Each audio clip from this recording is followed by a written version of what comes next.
The special counsel's office responds to accusations that it unlawfully obtained thousands of private emails sent by the Trump transition team. My people were very upset about it. I can't imagine there's anything on them, frankly, because, as we said, there's no collusion. No, I'm not. No. GOP lawmakers are confident they'll pass tax reform this week. It's a historic moment, and we're excited to be here. President Trump said McCain was returning home to Arizona as he battles side effects of brain cancer treatment, but that he'll come back to D.C. if they need it. He's going through a very tough time. There's no question about it. But he will come back if we need his vote. Electricity restored just before midnight after a massive power outage brought Hartsfield-Jackson International Airport in Atlanta to a complete standstill. Officials blaming a fire. They say it broke out in an underground electrical facility. The daily average for the week, the last 7 days, is about 1,300. 1,300? Across 1,300 people across the southwest border.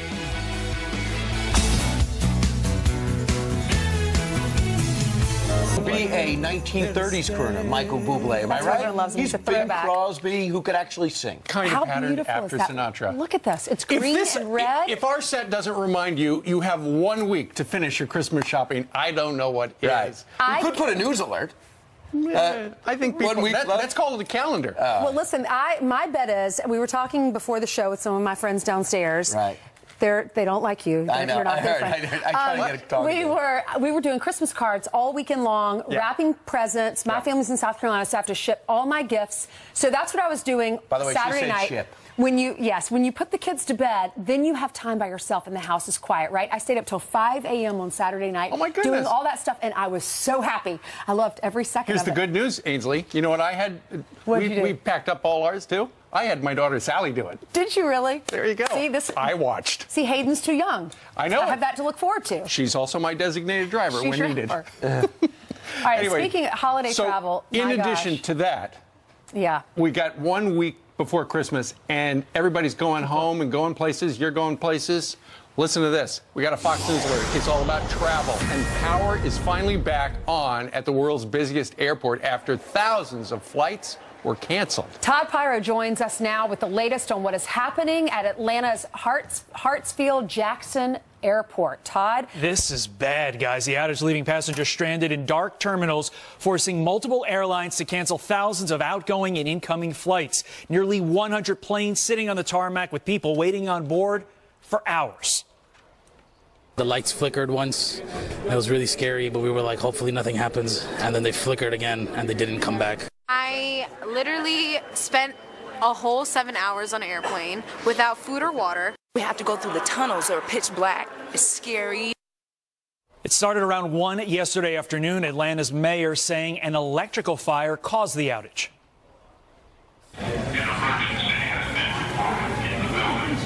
The lights did not come back on until around midnight. That's more than 11 hours later.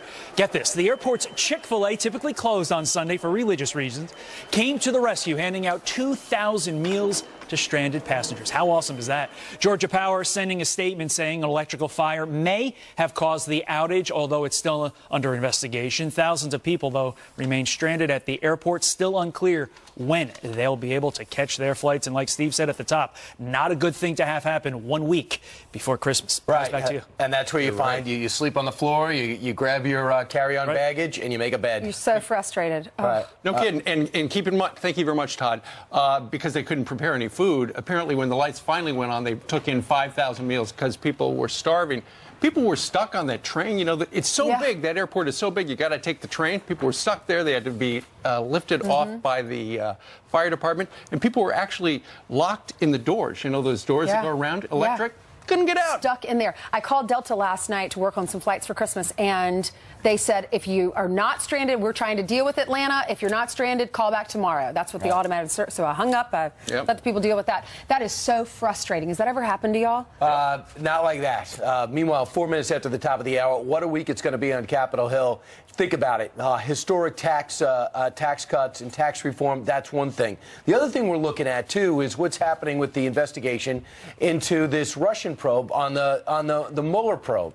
And who's involved with what and what are they up to? Today, we're going to see about Bruce Ohr and his wife and what their relationship is with Fusion GPS. And then Tuesday, it's Andy McCabe, the former acting, now deputy FBI director, and his role in the investigation or lack thereof of President Trump. All right, today the senators, they want to know this. They want to know about his wife. His wife was working for Fusion GPS. Her name is Nellie Ohr. He was also having private undisclosed meetings with Fusion GPS while his wife was working there, and he's working for the DOJ investigating the president. He even sat down during the campaign with Christopher Steele and had a conversation with him. Sure, and the curious thing about Bruce Ohr, who we're talking about, whose wife Nellie worked for Fusion GPS, is there are a number of Republican members of Congress who feel that Peter, there's Mr. Ohr right there, the other guy, the guy who had the girlfriend, Peter Strzok, they feel that he used the dossier to get a FISA warrant to spy on Carter Page, who was one of the assistants during the Trump transition. So they're going to be asking him all those questions about that. And then with Andrew McCabe, keep in mind, he is still so high-ranking at the FBI, he was on the short list to be the new director. So there he is right there. He's also the guy whose wife ran for state senate down in the Commonwealth of Virginia, wound up with $600,000 or $700,000 from Clinton-aligned supporters and stuff like that. There are a lot of questions he's got, just like Bruce Ohr, but we're not going to hear the answers on camera because they're going to both be behind closed doors. But I hope we do get an indication, because last week was the non-answer week. You know, when asked, do you know the answer? Was the Fusion GPS dossier used to unmask or use as evidence for the FISA court in order to unmask? I know the answer, but I'm not telling you. Because of the IG. Rod Rosenstein. But legislatively, there's nothing stopping him from answering that question. The IG is put there for Congress. Congress is asking you a question. You could answer the question. That's what is so frustrating, Brian. People at home, they're watching. They're saying, oh, it's another hearing, another hearing. They're going to say, I plead the fifth, or they're going to say, I'm not allowed to answer that, or they're going to say, I know the answer, I can't answer it. It's just like we're running around in circles. Well, if they can't answer those questions, they should not be at the FBI. I mean, think about it. If they ask Bruce Ohr a question about what he did regarding the dossier, meeting with Chris Steele, and he doesn't answer, it's like, well, what do you have to hide? Maybe you shouldn't just still be at the FBI, People are wondering why he is still there, why he was just demoted. Well, those text messages, they refer to Andy and a plan, a possible Peter Strzok plan. And Lisa Page. August 15th, 2016, and they talk about what happens, essentially, to paraphrase, if Trump wins. They go, well, we have an insurance policy, like you have an insurance policy if you die before you're 40, and they refer to Andy, and I believe it's him. So let's see if he hasn't answered that question, or he could say, I don't know what they're talking about. Yeah. People want to know, the House wants to know, does he have a connection with this guy, the Strzok guy, and did he know that that Ohr was in collusion, or did know these, or had these meetings with Fusion GPS? What did he know? What did Andrew McCabe know? Will we ever know? Probably not. Also yesterday, Eric Holder, former Attorney General of the United States, remember he's the only AG who was ever held in contempt of Congress, he tweeted this out.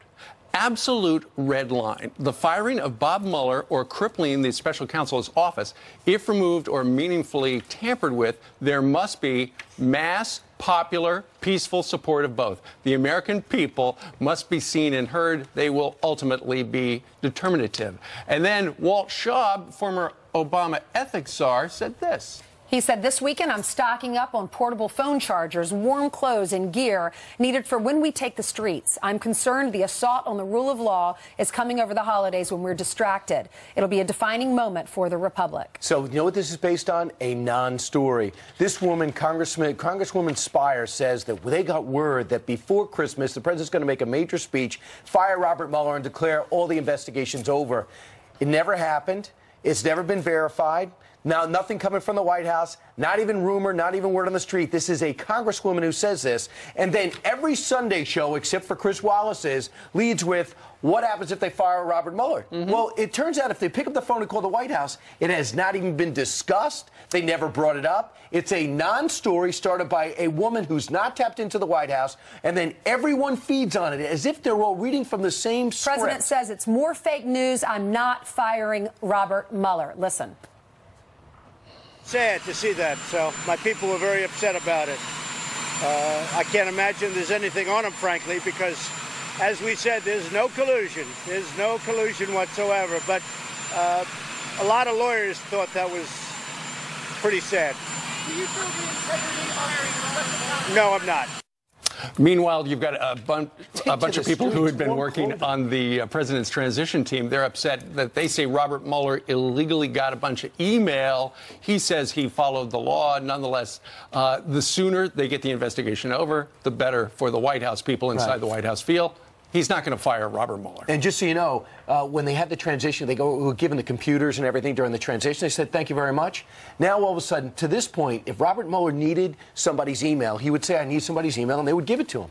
So now, all of a sudden, they go to the GSA, and they say, hey, do me a favor, give me everybody's. And the GSA does without checking with the Trump administration. They said, wait a second, you just can't grab all the transitions. So if Ivanka emailed and said, don't forget to pick up such and such milk before soccer practice, that's all in Robert Mueller's? But the problem is, it's a government database. They're all government emails. So the government's entitled to it, and he's got an investigation, and the GSA said, okay. Well, the Trump people said, no, that's not what the assurances. No, they don't like it, but they even got assurances that that wasn't the case. All right. Let us know what you think about that. We were talking about it this weekend with some friends. The Strzok guy, not very smart. If he's going to have an affair, he's doing that on government emails. He's an FBI guy. He should know. Right. All right. More headlines this morning. A fallen hero is remembered as loved ones line the streets to say goodbye. San Diego firefighter Corey Iverson. He died battling that massive Thomas wildfire. The procession of first responders covering nearly 200 miles. He leaves behind a 2-year-old daughter. You see her there, and a pregnant wife. There is a GoFundMe page. It's been started for his family. Look at that. They've already raised more than $400,000. That's wonderful.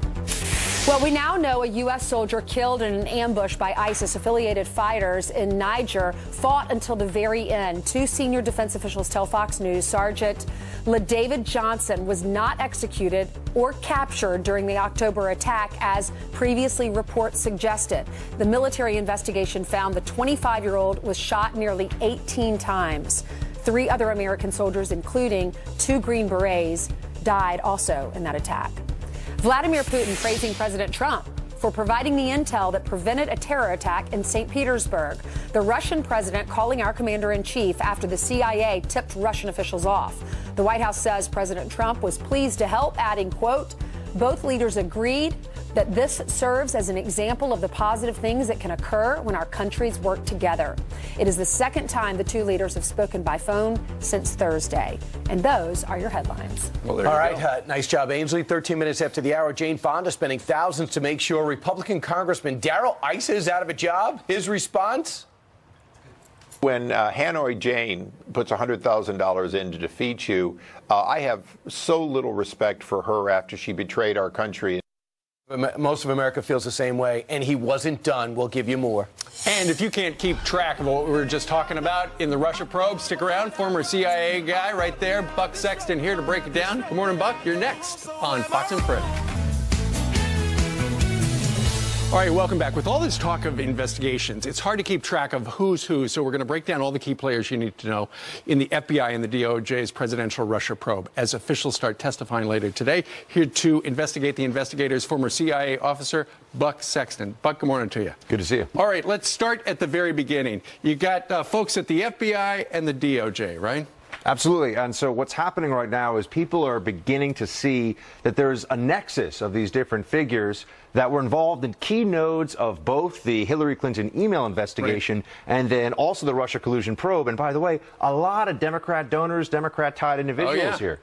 Andrew McCabe, let's start with him. In fact, his wife ran for Congress in Virginia, state Congress, as a Democrat. That's right. Close relationship with Terry McAuliffe, whom we all know from his political career. And then you also have him appearing in the texts that have been released from Strzok. And it's believed, now we haven't confirmed this yet, which is why his testimony will be so interesting, that he's the Andy referred to by a couple of other FBI folks as the office that they were discussing the insurance policy in, the anti-Trump insurance policy, which no one knows what that means yet, but people have some ideas. Then here's Peter Strzok. He's the one who had the girlfriend Lisa Page, and this is a guy who had those text messages talking about Andy's office. Right, and he said that President Trump is loathsome, and there's been a lot of distraction tactics over this one, because what you see is that he's allowed to say bad things about the president. No one denies that. Yeah. Should he say it on government property?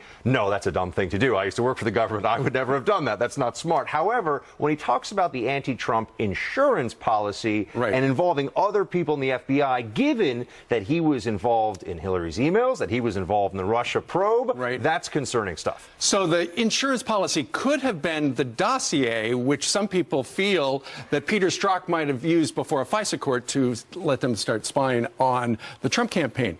Okay, so Nellie Orr is married to Bruce Orr. He was a high-ranking official at the DOJ until he was demoted. Right, and at what point do we start to see here that the coincidence is just too great? Here you have a senior DOJ person. And this is Andrew Weissman right here. Andrew Weissman here, senior DOJ person who is praising Sally Yates. So this is really just politicization that we're concerned about at this point. He doesn't have as direct a tie to Fusion GPS, but you have Bruce Orr over here, and Orr is a guy who met with the someone from Fusion GPS on more than one occasion, I believe, and met with Christopher Steele, who put together the dossier. So why would someone from DOJ be holding those meetings? And by the way, his wife worked for them. The coincidences are piling up way too high. There are a lot of them. So if these FBI and DOJ people go in front of Congress and they say, I can't answer that, that looks bad, right? It looks bad. You're going to see... I got a feeling they got an answer for everything, though. I mean, they have a lot of information that people want. The question is, where do they draw the line between what is classified that they are going to say they can't share in a certain forum versus what is pleading the Fifth?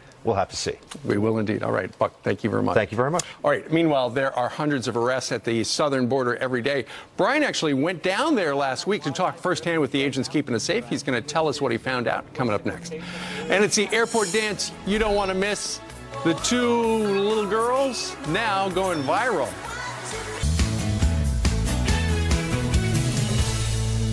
We have some quick headlines for you. 2 ISIS terrorists caught on camera storming a packed Christian church in Pakistan with rifles and explosive vests. 9 people were killed, more than 50 injured when one detonated inside. A security guard shooting one of the gunmen before he could get inside where about 400 people were worshiping. And the worldwide effort to nullify President Trump's historic Jerusalem decision is intensifying today. The United Nations Security Council is expected to vote on a measure from Egypt that would void the declaration of an ancient city as Israel's capital. But the United States is expected to veto that. If it does happen, the proposal might go to the UN General Assembly. Also, last week we showed you Brian's exclusive interview with the Department of Homeland Security brand new chief, Kirstjen Nielsen. But why did she choose to go to that area of the border within days of her confirmation, we asked Brian. All right. So and now, Brian Kilmeade reporting for Judy. I asked the Border Patrol agents about what is like their day in and day out from when it started, when President Trump started, to where we are today. Here's what they had to say.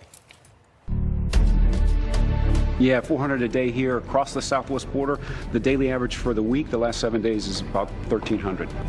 Spent her first week meeting with the Custom and Border Patrol agents in the Rio Grande Valley sector. We've heard from the frontline operators that this is where we need the wall. So I wanted to come and see for myself in terms of prioritization why it was important to build here. This is the most active sector in the Border Patrol right now amongst the 9 across the southwest border. More apprehensions and arrests are done here, more seizures are done here, and the problem with unaccompanied children and family units is more acute here than it is anywhere else on the border. Part of the issue, the border wall in this area is not a straight wall. There are gaps in it. Sometimes it's due to the terrain or natural barriers, and sometimes it's other factors. This is the Santa Ana Wildlife Refuge. We cannot build roads. It has limitations to law enforcement, but it does not have limitations to the criminal organizations. Frustrating, right? Very frustrating. We tend to have the discussion about the wall with respect to illegal immigration problem, but you can't forget it's criminals, it's traffickers, it's smugglers, it's special interest aliens, potentially terrorists. It's all the same pathways. A half mile through this bollard fencing is Mexico, and currently over 400 people are trying to get through any given day, some successfully. How does that number come down again? Congress has to act. They watch what's happening in Congress. They watch what's happening. It's part of our national conversation. They're watching everything we do and learning from it, finding out how to exploit it. The numbers don't lie. Chief, let's take a look at this. In January 25th, the new administration takes over. The rhetoric is strong, and what is the result in terms of crossings? So this is the number of individual family units and unaccompanied children that are arrested here in the Rio Grande Valley during those time frames. Look at the drop, right? Yeah, it's amazing. It's 45-year low in May. And then what happens? So the calculation starts to change. Since May, these loopholes that exist in current law are now being re-exploited. And the numbers go up again. So the consequences matter, and that's a demonstration of it. And it's not just facts and figures, it's what the actual border agents are experiencing as well. You talk about trends. What did you see in January of this year, and what are you seeing now?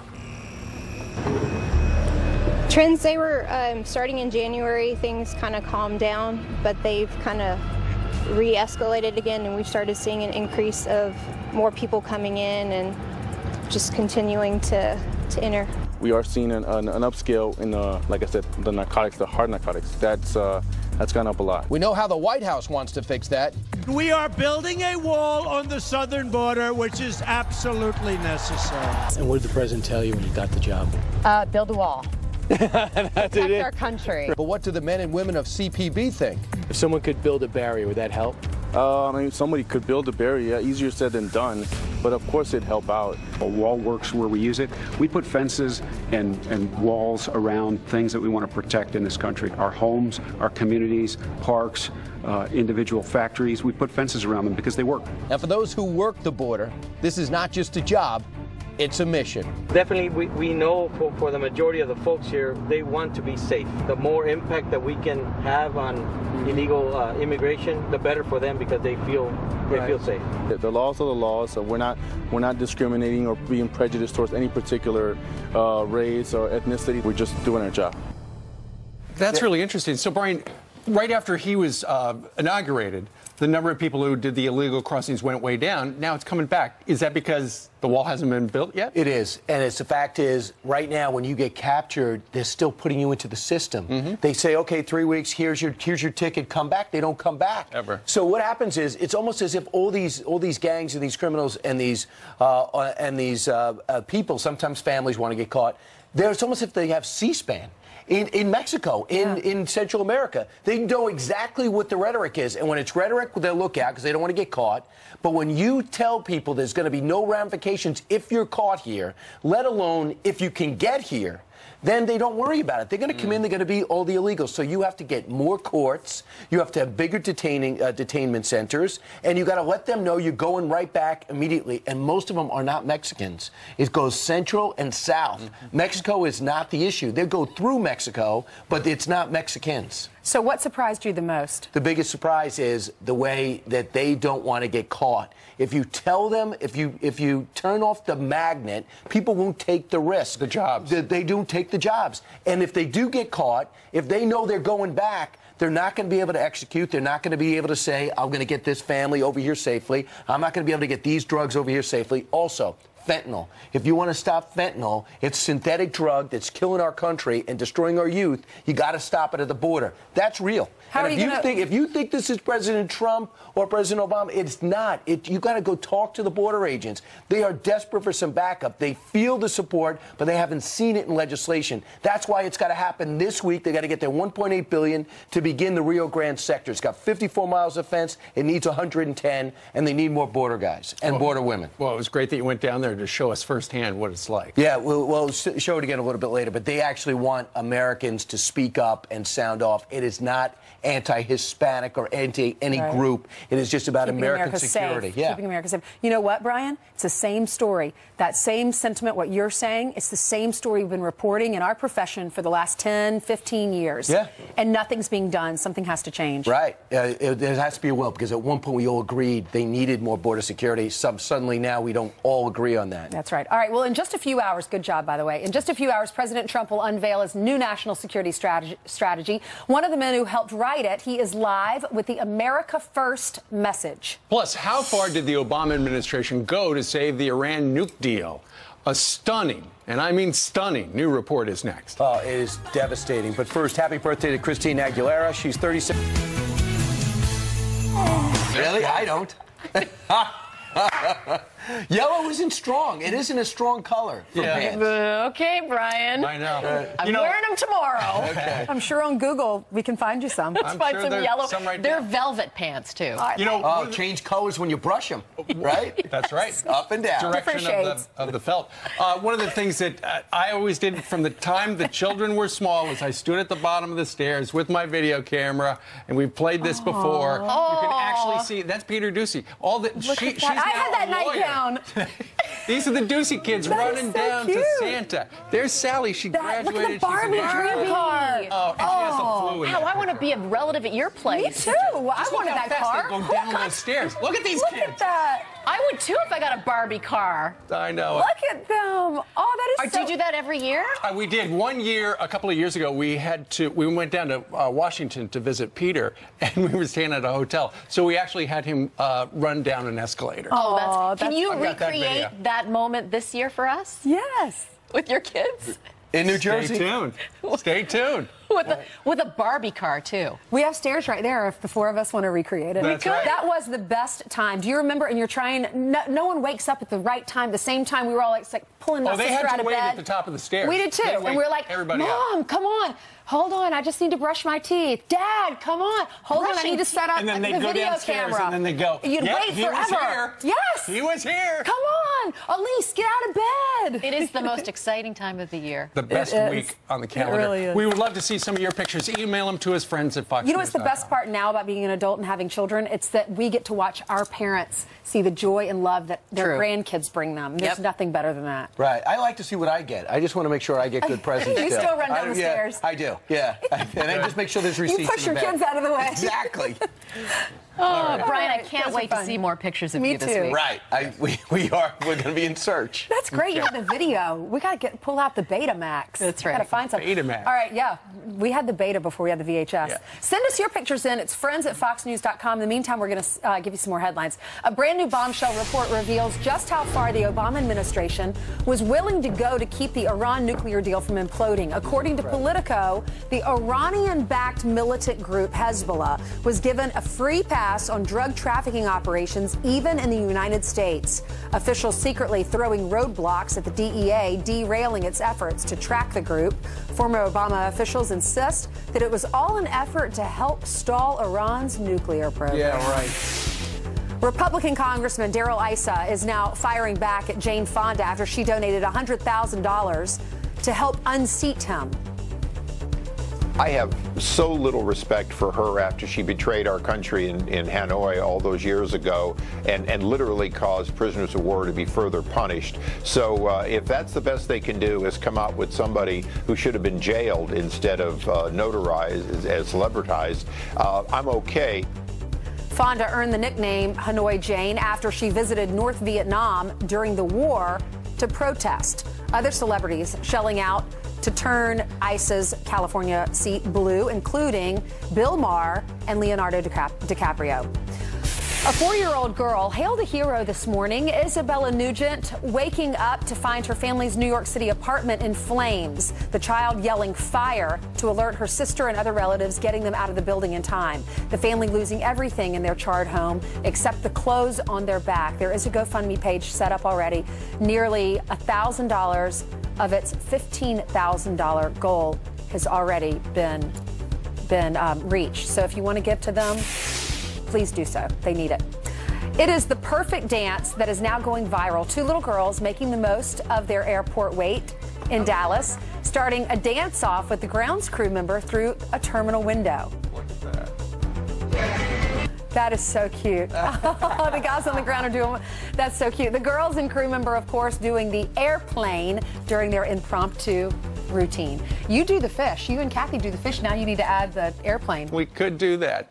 Well, they probably were doing a lot of that in Atlanta yesterday. No electricity, nobody going anywhere. He does this with the fishing rod, and then Kathy, he wheels around. Giving away our secrets on the dance floor. Yeah, it's really cute. Okay, meanwhile, 19 minutes before the top of the hour, in just a few hours, President Trump will unveil his new national security strategy. One of the men who helped write it is live here next with an America First message. Plus, a World War II vet brought to tears by the kindness of a stranger that's going to make your day, and his mission to pay it forward.